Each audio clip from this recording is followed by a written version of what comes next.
keperluan di Institut Pemerintahan Dalam Negeri atau IPDN yang merupakan arahan langsung dari Bapak Presiden Republik Indonesia.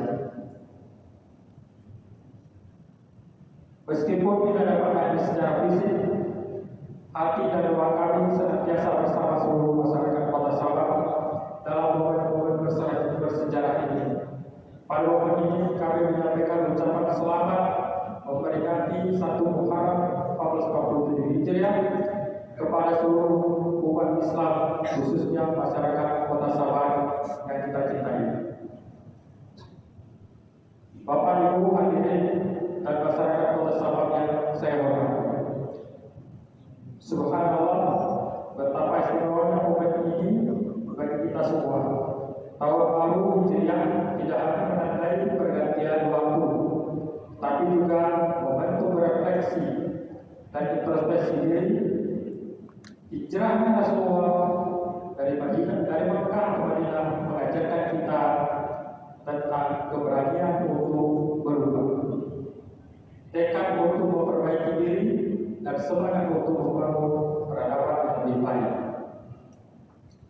Momentum ini semakin istimewa karena baru 2 hari yang lalu, tepatnya 24 Juni, Kota Sabang yang kita cintai juga merayakan hari jadinya. Dengan tema harmoni dalam keberagaman, Sabang memiliki makna historis. Sabang memiliki makna strategis, tidak hanya secara geografis, tapi juga spiritual dan historis. Tema harmoni dalam keberagaman sangat relevan dengan semangat hijrah dan nilai-nilai ukhuwah Islamiyah yang diajarkan oleh Rasulullah SAW. Ketika beliau hijrah ke Madinah, beliau berhasil mempersatukan berbagai suku dan golongan dalam ikatan persaudaraan yang kuat. Inilah esensi ukhuwah Islamiyah, persaudaraan yang melampaui perbedaan suku, ras, dan latar belakang sosial. Dalam sebuah tahun baru Hijriah ini, mari kita jadikan momentum hijrah sebagai inspirasi untuk membangun Sabang lebih maju, sejahtera, dan religius. Sebagaimana Rasulullah SAW berhasil membangun masyarakat Madinah yang penuh toleransi dan kemajuan melalui penguatan ukhuwah Islamiyah. Kita pun dapat mewujudkan tema Sabang, harmoni dalam keberagaman sebagai kenyataan.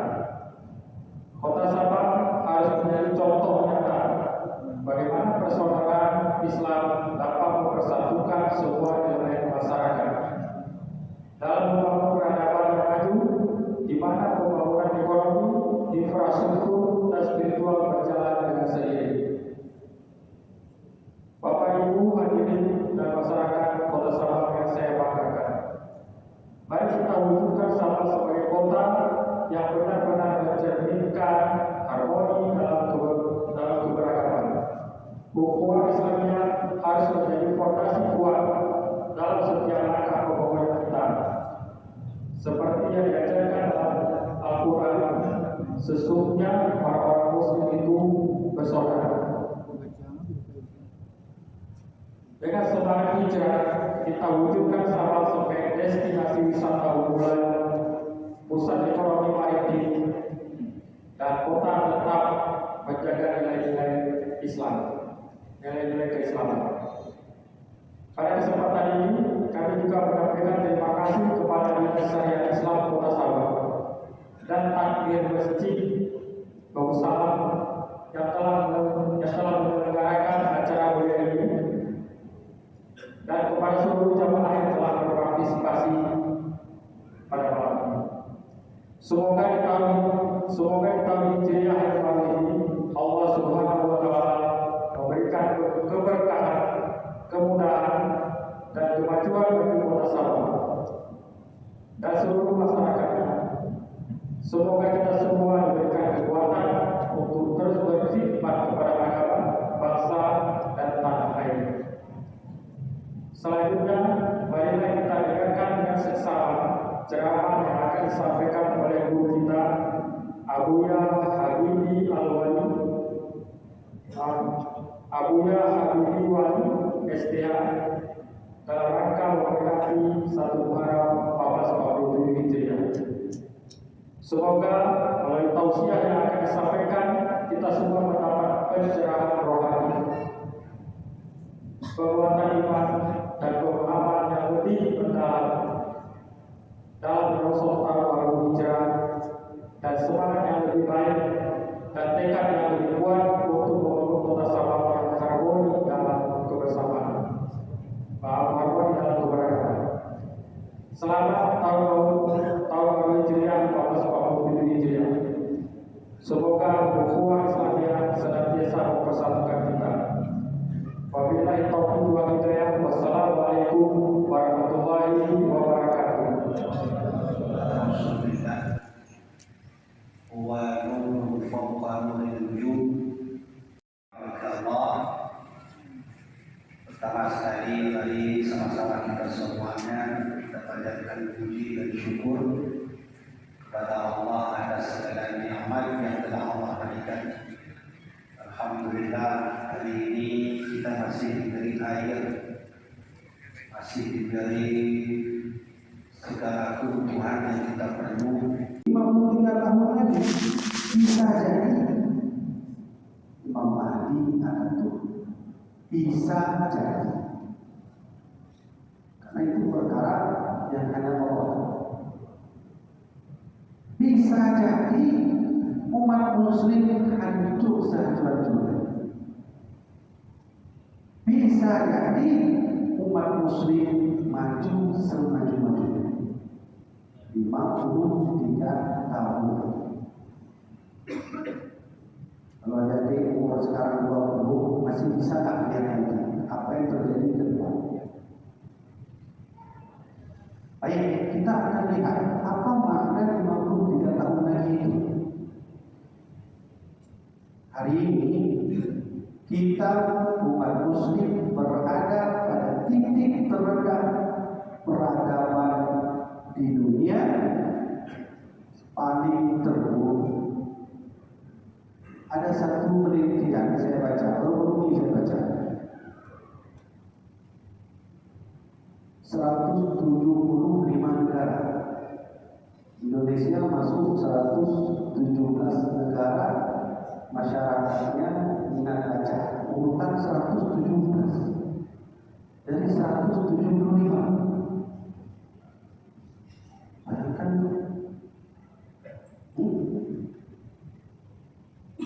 siapa yang paling banyak negara menghabiskan waktu dalam sehari membaca? Pertama Amerika, kedua Jepang. Sehari 8 jam membaca. Indonesia 1 hari 2 jam. Minat masyarakat Indonesia membaca 1 hari 2 jam. Kapan kalau kita hanya membaca 1 hari 2 jam, kapan mau belajar hijriah? Yang tentu dalam hijriah itu banyak peristiwa-peristiwa penting terjadi. Ayo, kita mau lihat apa pentingnya kita mengadakan 1 Muharram. Banyak orang tanya, apa gunanya memperingati 1 Muharram? Kita nggak perlu kemudian aja dia tahun itu berjalan, nggak usah kita rayakan. Ada juga sampaikan kepada saya, tidak usah kita peringati 1 Muharram karena tidak ada pada masa Nabi.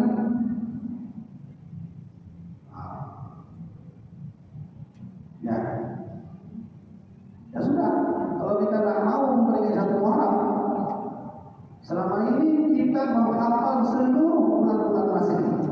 Januari, Februari, Maret, April, Mei, gitu. Bahkan kita bisa ingat Agustus bulan berapa? Ya.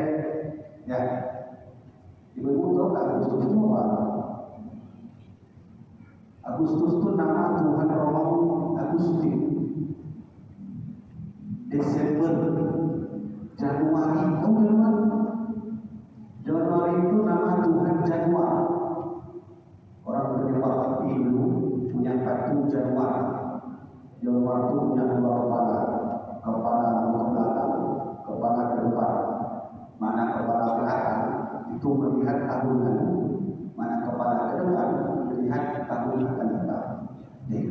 hafal Februari, Maret, April, itu nama Tuhan juga. Tuhan siapa? Ya, Tuhan mereka.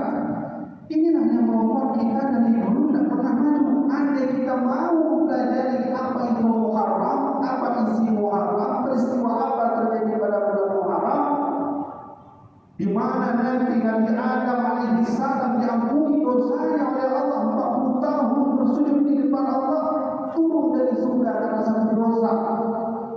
Allah ampunkan pada Muharram dan Muharram tepat 10 Muharram. Orang nak belajar lagi begitu. Nabi Nuh alaihissalam ketika itu Allah gambarkan dalam surat Nuh surat ke-71. Di sana Nabi Nuh ditampakkan oleh Allah, diceritakan dalam Al-Quran. Itu peristiwa banjir bulan Muharram.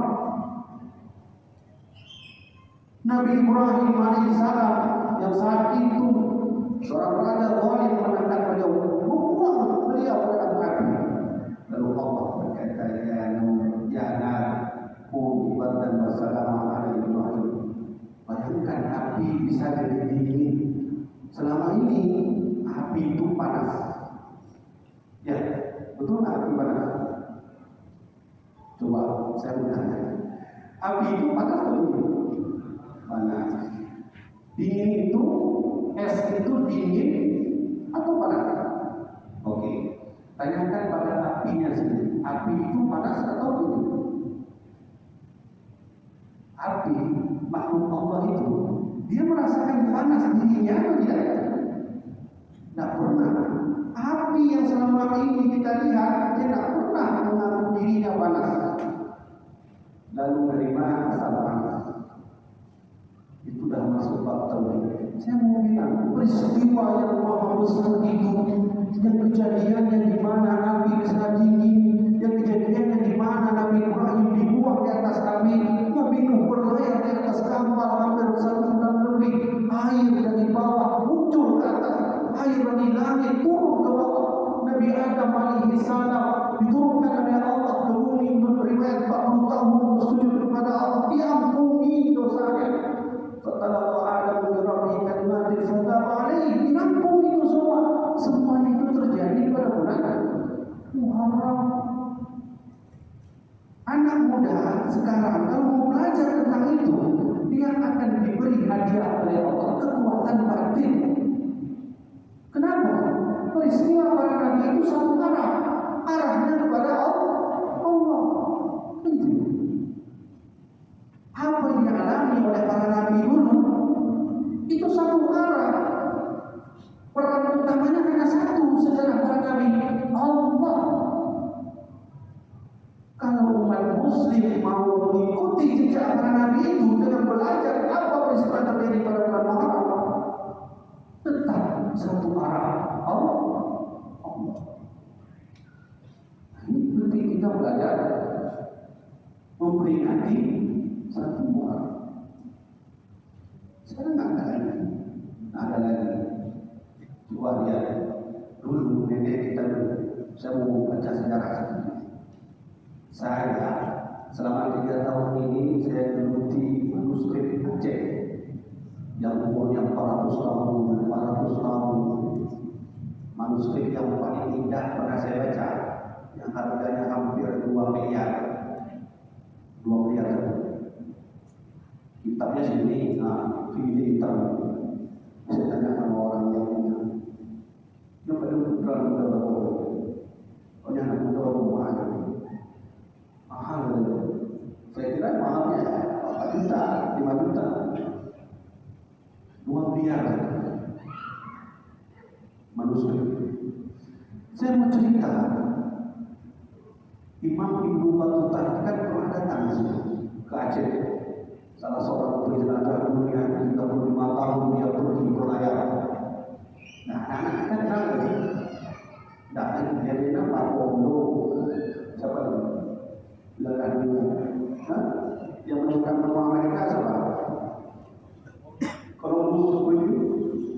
Christopher Columbus. Pada yang menemukan benua Amerika bukan Christopher Columbus, Ibnu Majid.